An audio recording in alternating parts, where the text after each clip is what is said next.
এবং আগামী শারদীয় দুর্গা উৎসব 2023 উপলক্ষে শিবলা থানা কর্তৃক আয়োজিত আজকের এই আলোচনা সভা, মত বিনিময় সভা, এখানে উপস্থিত আছেন আজকের আলোচনা সভার সম্মানিত সভাপতি। সবাই যাকে ভালো বলে তাকে ভালোই বলতে হয়। উনি একজন দক্ষ পুলিশ অফিসার, অত্যন্ত কঠোর পরিশ্রম করেন।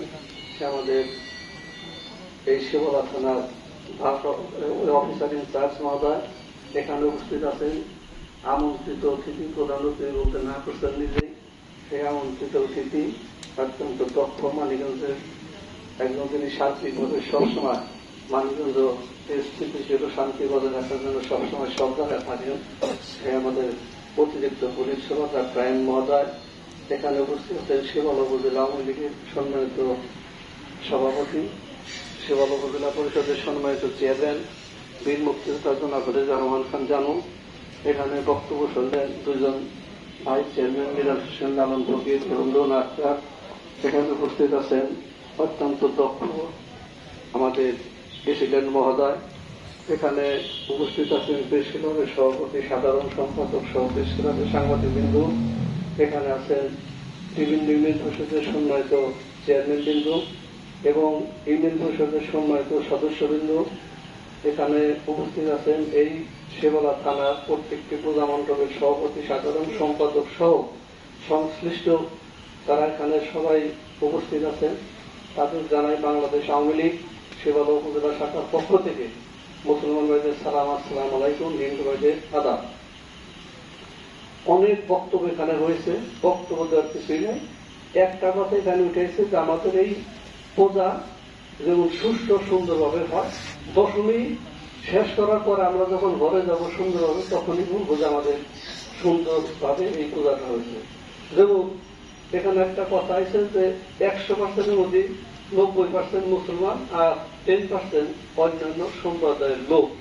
তাহলে এই যে 10% লোক পূজা, আপনার প্রায় 92টি পূজা হচ্ছে, সেই 92টি পূজার সাথে 10%-এর সাথে 90% লোক এক হইয়া এই পূজাটা কিন্তু করে। আমরা অত্যন্ত স্বতঃস্ফূর্তভাবে আমরা এই পূজা উদযাপন করি। যেমন একটু উদাহরণ আমি দিই, সেটা হল আমাদের বাড়ির পাশে এক হিন্দু মহিলা ছিল, মারা গেছে 2 বছর আগে। ওনারে উনি যখন স্নান করতে গেছে, ওনার ছায়া যদি আমরা পাড়াইছি, উনি আবার ফের স্নান করবো। যতবার ছায়া পাড়ানো ততবার স্নান করবো। আমরা একই অনেক করছি, স্নান করেছি ওনাকে। আমি যা বললাম এই কারণে, সেই যুগ বাংলাদেশ এখন নাই। এখন বাংলাদেশ স্বাধীন। জাতির পিতা বঙ্গবন্ধু শেখ মুজিবুর রহমানের ডাকে 7 কোটি লোক আমরা মুক্তিযুদ্ধে ঝাঁপিয়ে পড়েছিলাম।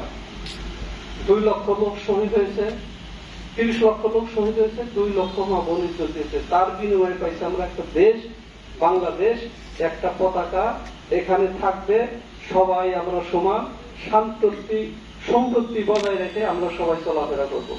একটা কথা বলি, সেটা হলো যেমন গণতন্ত্রে বাংলাদেশ সরকারের মাননীয় প্রধানমন্ত্রী দেশত্ব জননেত্রী শেখ হাসিনা বলেছেন, ঈদে প্রশাসনের সাথে সাথে আমাদেরও বলছে যে তোমরাও প্রশাসনের সাথে সাথে কাজ করো। কোন লোক, নারিসা পাটনের ঘাট আছে, কোন লোক যাতে এই ঘাটে নামাজ পড়তে না হয়, তারা যাতে নির্বিঘ্নে তাদের গন্তব্যস্থলে যাইতে পারে এবং সেখান থেকে এই ধর্মীয় অনুষ্ঠান শেষ করে আবার তাদের গন্তব্যস্থলে ফিরে আসতে পারে।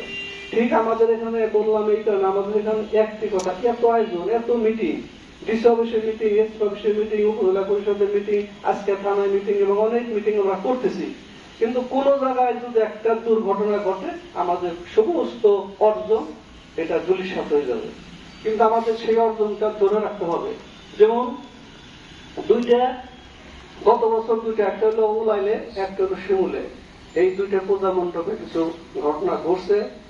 আমরা তার জন্য দুঃখিত এবং আমরা এবার চাবো যে যাতে এই ধরনের কোনো ঘটনা কোথাও না ঘটে।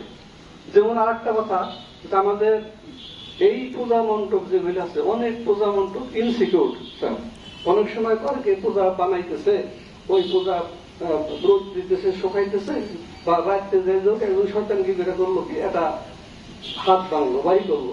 এই দিকে আপনাদের সবাই সজাগ থাকতে হবে এবং মন্তব্য যাতে সিকিউর থাকে সেই দিকে আপনারা একটু খেয়াল রাখবেন।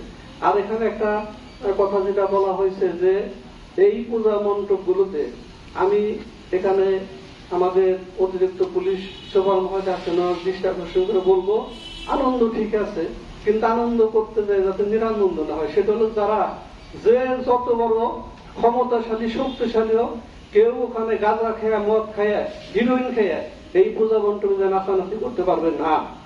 পূজা এখানে আনতে দিব ঠিক আছে, যারা ওখানে পূজা কমিটি আছে, পূজা রয়েছে, তারা ধর্মীয় অনুষ্ঠান তারা পালন করবো, কিন্তু আমি বাইরে থেকে যাই একটু মদ খাইয়া পাতলামি করে আমি সেটা নষ্ট করবো, এইটার দিকে সবাই একটু সজাগ থাকবে। আর আমি আমার কথা বাড়াবো না। এখানে একটি কথা এসেছে যেটা আপনারা পূজা করবেন, এখানে প্রশাসন যদি মনে করে, আমি যেমন শিবলা থানা আওয়ামী লীগের সেক্রেটারি, আমার সভাপতি এখানে আছে, উপজেলা আওয়ামী লীগের অনেক নেতৃবৃন্দ আছে, আমার যদি মনে করে যে প্রত্যেকটা ইউনিয়নে আমাদের একটা কমিটি দিতে হবে, আমরা দেব।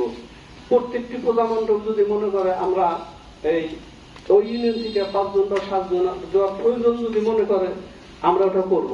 আর একটা হলো শুধু আওয়ামী লীগ নেয়, অন্যান্য রাজনৈতিক দলের যারা নেতৃবৃন্দ আছে, আমাদের পূজার স্বার্থে, শান্তির স্বার্থে আমরা যেখানে যাকে ব্যবহার করা যায় করবো এই দিনে পূজা করার জন্য।